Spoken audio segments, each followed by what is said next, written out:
Hello, welcome to this short video about Unit 6 Sports Leaders and Leadership in Sport. And hopefully what we're going to do is we're going to cover the content in Learning Aim A, and then that should help you with assignment 1 in your coursework that will be due in shortly. So the core things we're going to look at are the core skills of a sports leader.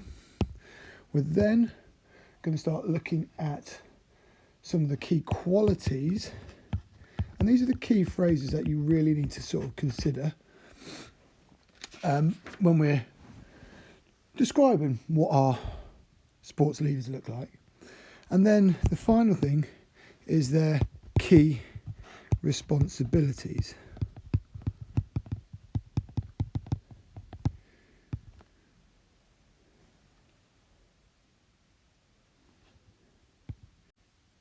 Now, all these things in total, when you add them up, they have a really big effect on a successful sports leader and what they actually do and how they make successful outcomes, like winning a game or winning a championship or a trophy or whatever it might be. Okay, so before we start properly, I want you to really take a bit of a time to have a little look at the assignment brief for this assignment and try and put it into context. It's about thinking about what it is that you actually need to do. And I want to put in a little bit of a highlight here, okay, of this section of the scenario, because I think this is quite important. The requirements of becoming a successful sports leader and using examples of successful sports leaders to demonstrate the attributes and responsibilities. And I suppose that attributes and responsibilities are really the key bits of information that you need to start getting across. So attributes and responsibilities. So before you do anything at the end of this video and you start your work in earnest, I want you to think, what are the attributes and what are the responsibilities of those sports leaders? Because that's where you're going to start getting your comparison between the two to earn you a better grade at the end of it. Again, I'm not going to read it all through, but make sure that you look through all these sections here. Okay, task 1, about what it is that you're supposed to be doing so that you can have a really clear idea of the requirements of the assignment.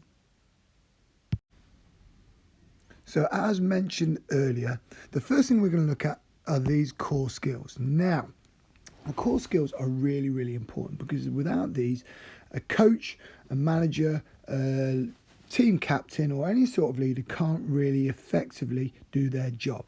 And at the heart of all this is communication. Now, I want you to think about your own communication and your own experiences of communication about how people get information over to you. Now, that might be something as simple as in a classroom, but think about it in a sporting context. So what is it that actually made those sporting instances really, really positive or negative? Okay, so we can put that down there, positive or negative. And I suppose that is one of the key characteristics about what makes a good or bad leader. Are they positive or negative at their communication? Now, the two main ways that we're going to find coaches, managers, captains communicating are by either verbal communication or non-verbal.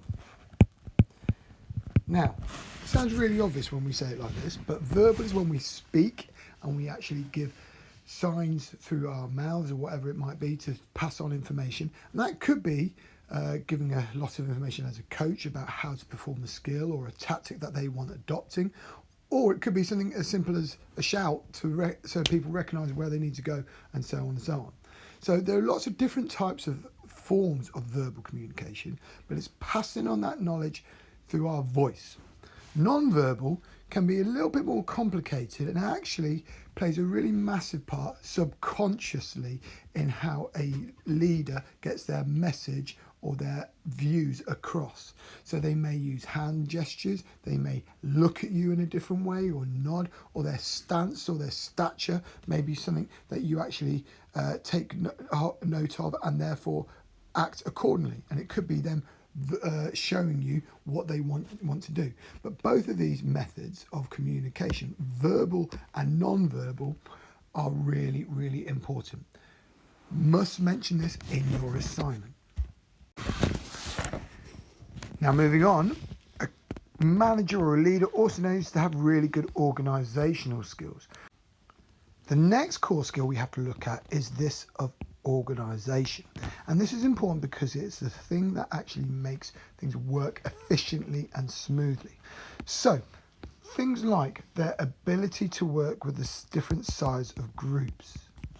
So if you're thinking on a maybe not quite so much of a professional level, but how do they adapt their knowledge and their skills and their leadership to a small group, a medium-sized group, or even a really large group? And your teachers may be somebody that you might want to talk to about that. Think about lessons that you may have had and how that has changed the information that gets sent towards you. Then we've got this really simple idea about equipment.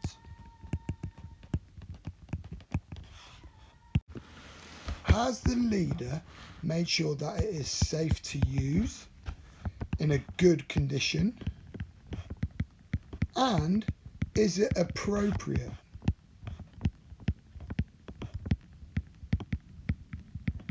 Now that's really important because if you're doing for example, a basketball drill and you were using footballs, it wouldn't be a really appropriate use of equipment for that actual drill, especially the higher level and the more elite and more advanced you get. So the equipment of having a good knowledge of what you need and the safety element and appropriateness is really important. Finally, a good sports leader will have excellent knowledge. Now this should be with the skills they're trying to deliver, technique, and the tactics. Now, these all seem very familiar, so if you remember from Unit 2, we've talked about what skills, technique and tactics are, but they've also got to be able to show different ways to help people understand it. Sports leaders can range from a very, very basic grassroots level, where people are starting at the bottom and not knowing anything about the topic or the sport that they're actually performing in, to that advanced level of a professional manager. And if we think about all the professional teams that are available and we have access around the world, how would they cope with a 4 or 5-year-old who has no knowledge or understanding of the sport that they are actually playing? Along with that, they need to know about the rules and then the regs as well, the regulations. So that strong link with Unit 2 coming in again. What is it that makes them good and bad? Can you think of any examples of this from either your own knowledge or the wider world context? Now, the final element of our core skills are these smarter targets. Are our leaders, are our coaches and managers and captains using the smarter targets principles that we've talked about previously throughout the course? So remember, they should be smart, measurable, achievable, realistic, time-related, exciting, and recorded. Smarter.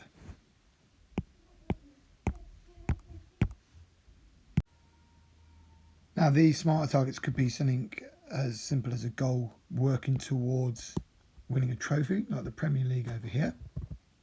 It could be working towards, improving a skill or tactic.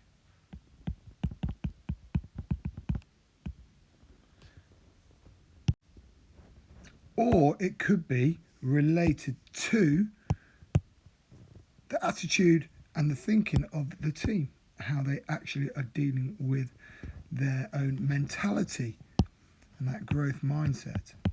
Now, think about what that does. And then the final thing is, does a coach do this? Do they evaluate? So, what was that training session like? Where were we good in a game? What was the positive? What was the negative points? Do they evaluate all the elements of their team, whether they be a manager, coach, team captain, or even just somebody who is a leader within a team? Now, moving on to the next section, we are looking at the key qualities. What are the key qualities that make a manager good or bad, and some of the things that they'll have? So let's start off with appearance. Now, appearance is really important because it sets the tone of what that session may be like. Some coaches or managers will be wearing a tracksuit, and others will be wearing more smart formal wear. But what it does, it gives a sense of professionalism and a sense of seriousness that you can trust that person. Now, none of these things are wrong, and it all depends on the individual and potentially the team that they are looking after or leaders for. But I always wonder, why does Jurgen Klopp always wear something more tracksuit based and less formal, whereas Gareth Southgate and Tracy Neville always look really smart on the sidelines? Maybe it's just something to do with their own personality and their own beliefs. And like I say, there's no right or wrong answer, but think about that idea about why their appearance is so important.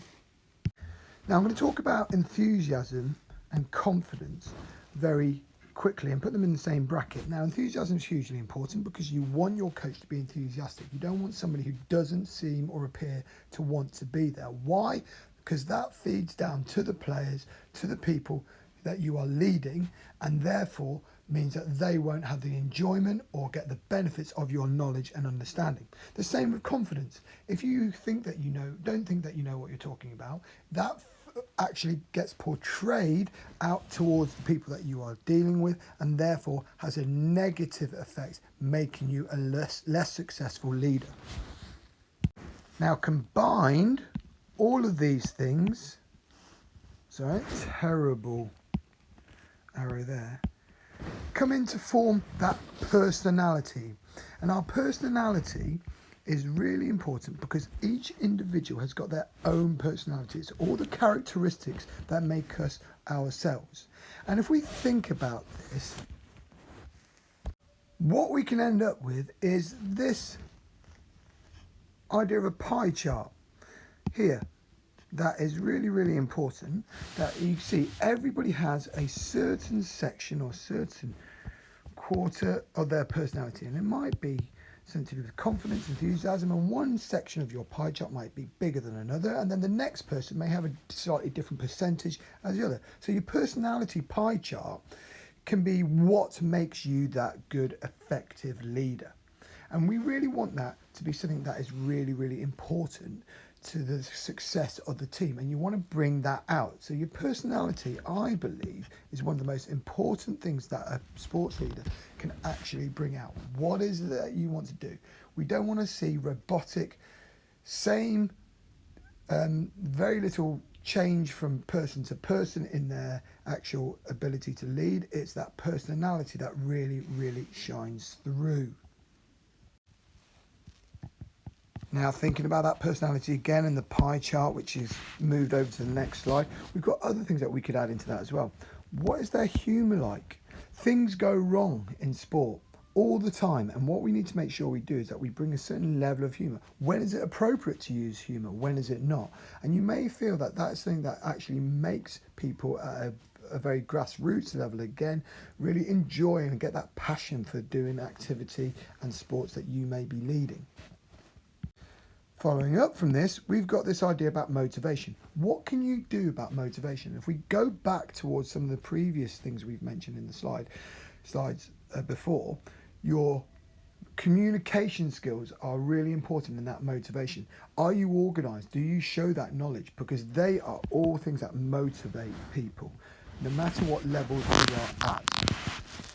Finally, on this section, we are going to look at 3 key leadership styles. So these 3 key leadership styles here, Nice and simple. We've got number one, what's called a autocratic leadership style. This is when you use a command that is followed out by the people that you're leading, i.e. you have somebody who will say something, the coach says you need to stand there, and that person will follow that instruction. There's no questioning about it. It is autocratic and is something that is dictated to that person. Number two, we've got the democratic form of leadership. This is where the leader will give a certain say or certain feedback from the people he is leading to see about what they feel that they should do. Works well with small groups, but also has a very, very positive effect on long-term change by giving people buy-in and actually making them feel that they are part of the decision-making process. And that is one of the hallmarks of a long-serving, successful team. The final style is laissez-faire. And this is when the leader gives total control over to the people he's in charge of because he trusts their own experience and their own values because they are very similar to his. So if you think of some of those really successful football teams of the past, someone like Sir Alex Ferguson used to use laissez-faire at sometimes because he had so many experienced players in his team. They were the people who drove and led the actual values and the way that the team played, although rather ironically Alex Ferguson had that autocratic style in there as well, and that's possibly what made him such a successful leader. Certain sports lend themselves more to that laissez-faire attitude. Cricket is one where you may find that leadership style where everybody's chipping in and taking responsibility for their own area, but that is something that you may want to think about. Which style of leadership do you fall into? Which would you like to adopt and explore? Now, the final area we need to look at is key responsibilities. And whilst not necessarily something that we should overlook, it is something that does get forgotten quite a lot. And actually, these are some of the real details that make that successful leader. So, their professional conduct. Are they always behaving as they should be? Is there an element of a hierarchy, i.e. they're the manager and the people underneath him or the people that you are leading, they are the people that you are in charge of, and therefore you need to make sure that that behaviour that you display is appropriate. Do they have an understanding of health and safety? What is it that they understand about how to keep people healthy and safe? Are they following the guidelines, whether that be from an NGB, who are the governing body of that sport, or the national and international rules that we have? Remember, we're potentially going to be looking after some young children who will need you to provide them with that guidance that they are actually being kept safe in your care. Finally there, we've got equality as well. And equality, are we treating everybody fairly? And I suppose that is the key concept when we look at equality. No matter what their gender, their age, race, religion, that idea of equality, that every player, every individual is cared for, is really, really important.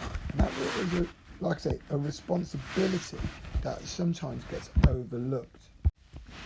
To conclude the key responsibilities, we've also got these areas that we need to consider as well. Insurance. Does your organisation have insurance? What about child protection? Are you aware of how to look after young people? Are you aware of some of the statutory laws that are in place? The legal obligation, i.e., do you make sure that they are looked after in the way as the law says? So, for example, you need to have permission for any pictures to be posted upon Twitter or to be used or stored. That's a legal obligation that you need to be aware of. And then the ethics and values, and that can often be linked in with the ethics and values of the organisation or the team or the school that you are part of. Now, quick Google search will show you a few bits of extra information about these areas. I wonder if you could maybe flesh that out a bit and think about how that makes a good leader. Now the final slide is looking at the assignment itself and the three main areas that we want to look at here. So what we want to do is think about all three assessment levels that we are going to be doing and look at it in each section. So number one, describe. Can you list down all the things that we've talked about? Remember, you've got to write a newspaper article. So try and make it like a newspaper. Look at newspapers. That's really important. Get an idea. Make sure that your research is good. Now that shouldn't really take too long, but it is really important so that you have a good idea about what it is going to go into that newspaper report and therefore your assignment. So list down all the attributes that you need to look at. So that goes from the key responsibilities onto the key qualities and then the core skills that you need to talk about. This will be a relatively straightforward and simple thing to look at, but it is one that you must do to get a pass. Moving on to your merit, you now need to explain these key areas. So give examples. Okay. Go into more detail about each one. Okay. You should have plenty of information about what it is. You can almost make the first thing, and remember we always talk about describing is painting a picture, explaining, giving more detail to somebody who doesn't know anything about it. And that detail is the key for your merit.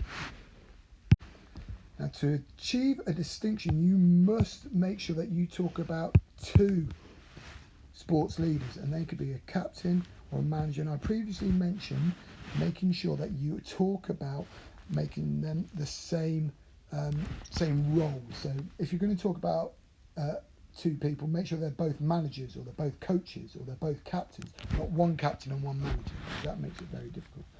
A really simple exercise would be to have manager A and manager B. I've chosen managers, and list down all their achievements, what they've done, and then say, well, manager A, he's done 1, 2, 3, 4, 5 things. He's won that. He's got a good personality, and tick it off against your list over here. Don't be afraid to do that. Okay. Take your time. There's plenty of time on this. So look at what you are going to do. What are their core skills? How they've got key qualities? What are their key responsibilities? Some of them are difficult to evidence, like the key responsibilities are going to be hard to evidence, but you can make reference to them. Then make that comparison to B. Have they won the same amount of trophies? Have they got that personality? Have they done it for a longer period of time? And make that judgment. What we want to see is that you can add the facts and the ideas that you've already talked about, but also making sure that you have your own views and your own ideas on that comparison.